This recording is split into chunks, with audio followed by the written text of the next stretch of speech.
Tiba di Myanmar, timnas U22 disambut supporter Indonesia. Sadar juga, Bahrain akhirnya menyesal pernah remehkan timnas Indonesia. Begini penjelasannya. Sangat bangga dengarnya. Begini pengakuan mengejutkan Martin Pais soal supporter timnas Indonesia jelang kualifikasi Piala Dunia 2026. Indonesia tidak pernah takut oleh siapapun. Pasti dibakar darah putih. Tiba di Myanmar, timnas U22 disambut supporter Indonesia. Ya, manajer timnas Indonesia Sumarji mengatakan sebanyak 22 pemain terbang dari Jakarta ke Myanmar pada Kamis 5 Desember pagi kemarin. Jam 00 waktu Indonesia Barat, 22 pemain berangkat dari Jakarta, kata Sumarji kepada awak media. Ya, Kamis 5 Desember rombongan timnas Indonesia lebih dulu transit di Singapura sebelum melanjutkan perjalanan ke Myanmar. Kini para pemain timnas U22 sudah tiba di Myanmar dan melakukan latihan perdana. Mereka, para pemain muda siap untuk dengan kekuatan penuh untuk melawan timnas senior Myanmar.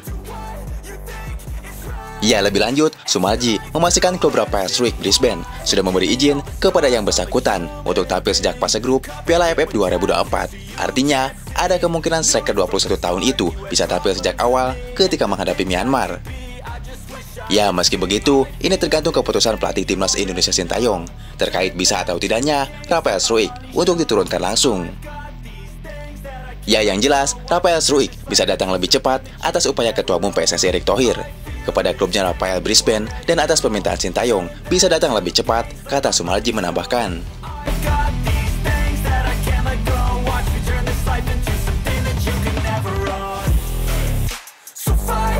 Di balik itu, dikutip di antara alih-alih mempermasalahkan keputusan Sintayong dan PSSI mengirimkan pemain-pemain muda ke Piala AFF. Dito memberikan dukungan penuh PSSI pasti memiliki rencana sendiri. Saya rasa kalau tidak mempersiapkan regenerasi atlet yang berani, bagaimana kita bisa memperkuat timnas ke depannya, ucap Dito, Menteri Olahraga. Ya, namun tahukah kamu, hampir semua liga di ASEAN diliburkan selama Piala ASEAN berlangsung. Karena turnamen ini kompetisi paling bergengsi di ASEAN. Hanya Liga 1 saja, Indonesia, yang akan berjalan penuh. Sementara Malaysia hanya akan memainkan 1 pekan pertandingan lagi. Dan Thailand yang hanya memainkan pertandingan tunda untuk klub yang bermain di kompetisi Asia. Sementara sisanya diliburkan demi hajatan Piala ASEAN, termasuk Brunei Darussalam yang tidak berpartisipasi.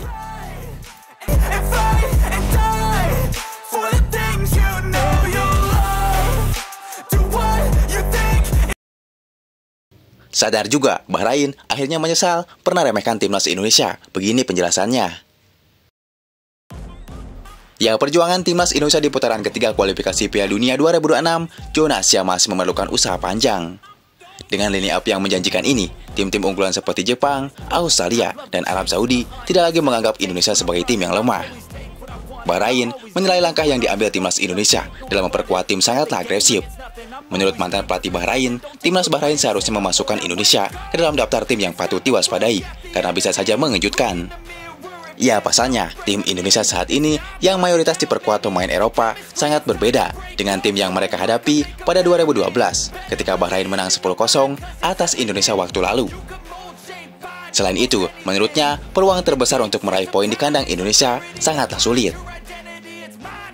Di sisi lain, media Bahrain juga meminta seluruh elemen timnya untuk tetap memasukkan Indonesia sebagai salah satu tim yang harus diwaspadai.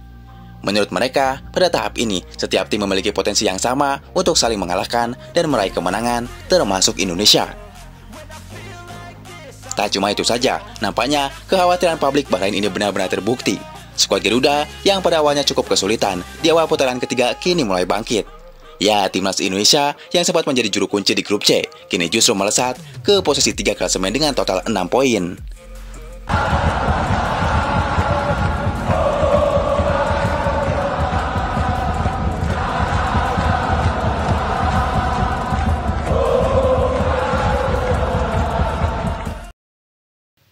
Sangat bangga dengarnya, begini pengakuan Martin Pais soal supporter timnas Indonesia jelang kualifikasi Piala Dunia 2026. Ya, penjaga gawang timnas Indonesia Martin Pais menyimpan sebuah pertanyaan soal supporter Indonesia. Andai kata skuad Garuda bisa tampil di Piala Dunia. Ya, Martin Pais dan kawan-kawan di bawah arahan Sintayong kini sedang berupaya mewujudkan sebuah mimpi besar. Timnas Indonesia kini berada di fase ketiga kualifikasi Piala Dunia 2026. Dari 6 negara yang berada di fase grup, 2 negara peringkat teratas akan langsung lolos otomatis ke pesta bola dunia yang akan berlangsung di Amerika Utara. Sementara negara penghuni peringkat ketiga dan keempat masih harus berjuang pada fase playoff untuk berebut tiket tersisa. Sedangkan peringkat kelima dan keenam akan tersisih setelah melakoni 6 pertandingan. Timnas Indonesia saat ini berada di peringkat ketiga.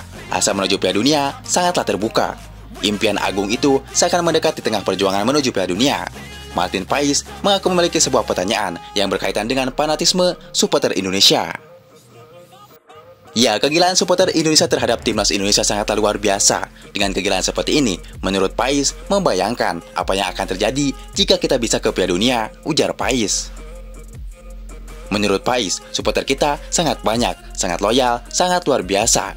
Saya rasa dengan potensi dari Timnas dan dukungan yang besar, kita punya kombinasi hebat dan memiliki formula kemenangan. Ya, Martin Pais berharap bisa melaju ke Piala Dunia. Mudah-mudahan kita bisa ke Piala Dunia. Saya membayangkan bagaimana jutaan supporter Indonesia merayakan keberhasilan lolos ke Piala Dunia, ujar Martin Pais.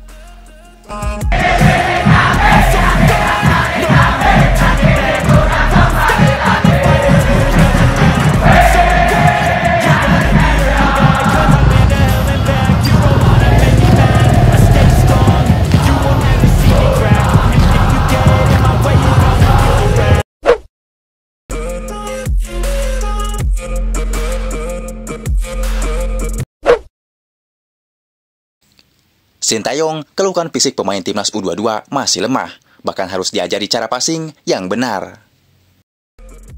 Ya, pelatih Sintayong mengeluhkan kondisi fisik para pemain Timnas U22 jelang AFF bergulir. Padahal menurut Sintayong, untuk memperbaiki fisik pemain adalah bagian dari klub mereka masing-masing. Terlihat, dua staf pelatih menguji para pemain Timnas U22 dengan mengetes kekuatan berlari mereka.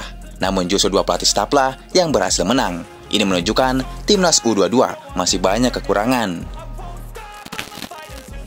Tak cuma itu saja, terlihat Sintayong kembali mengajarkan bagaimana cara passing yang benar. Hal ini tentu menjadi PR besar lagi bagi Sintayong, di mana pelatih asal Korea Selatan itu harus melatih dari nol lagi.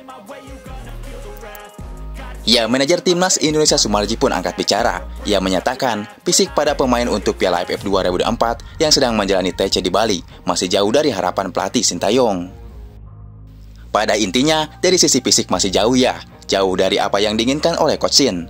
Sehingga latihan pun 2 kali sehari latihan, pagi latihan, sore latihan.